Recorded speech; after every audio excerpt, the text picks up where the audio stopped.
Yan, mga kausmak.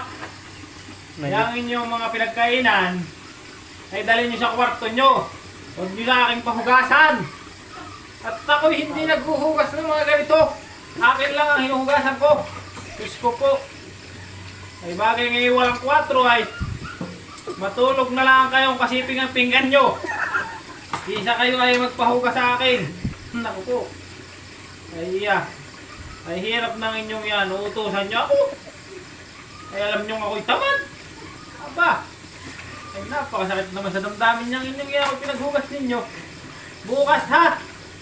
Yung inyong pinggan na pinagkainan, ipunin nyo. At inyong isipin nyo sa higaan ninyo at ihid nyo yung inyong mga katawan ng malinis ang pinggan ninyo. Ihid nyo yung mga damit ninyo. Kaya mga kausmak, talaga ako'y naiiyamot. Maraming salamat.